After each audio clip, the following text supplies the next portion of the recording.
नमस्कार मेरे प्यारे बच्चों, कैसे हैं आप सभी।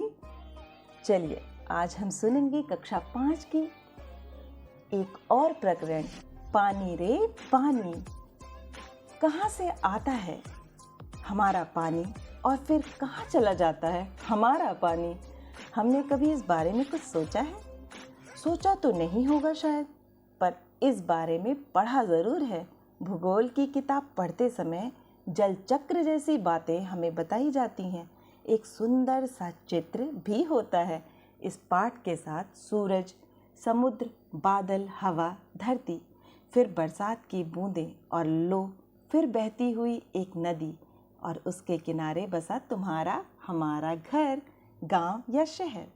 चित्र के दूसरे भाग में यही नदी अपने चारों तरफ का पानी लेकर उसी समुद्र में मिलती दिखती है। चित्र में कुछ तीर भी बने रहते हैं। समुद्र से उठी भाप बादल बनकर पानी में बदलती है और फिर इन तीरों के सहारे जल की यात्रा एक तरफ से शुरू होकर समुद्र में वापस मिल जाती है।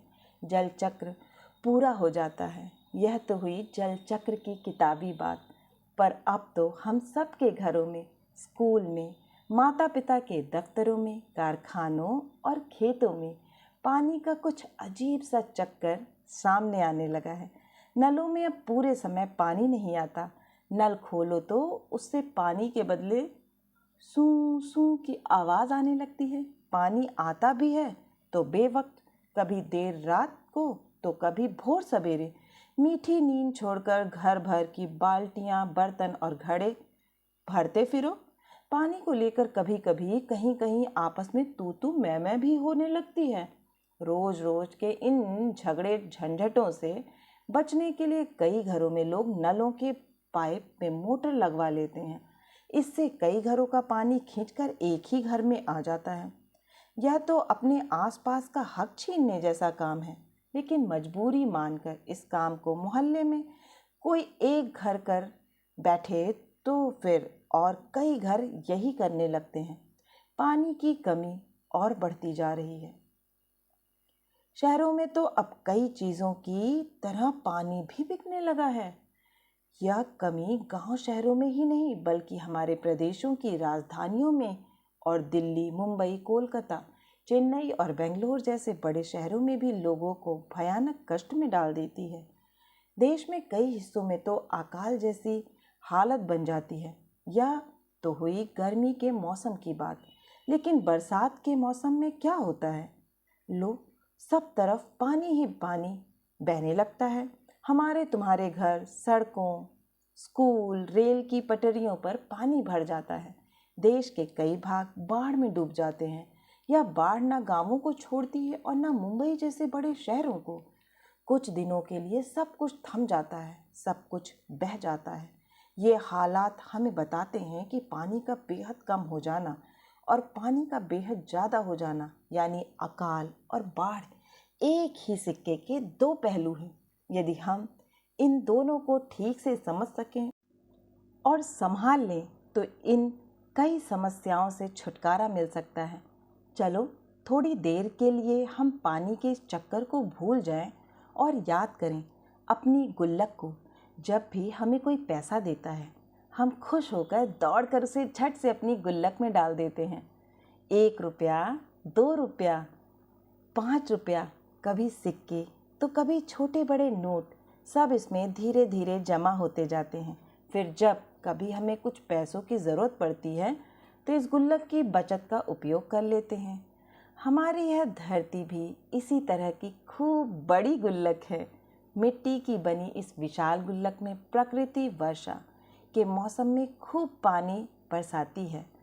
तब रुपयों से भी कई गुना कीमती इस वर्षा को हमें इस बड़ी गुल्लक में जमा कर लेना चाहिए।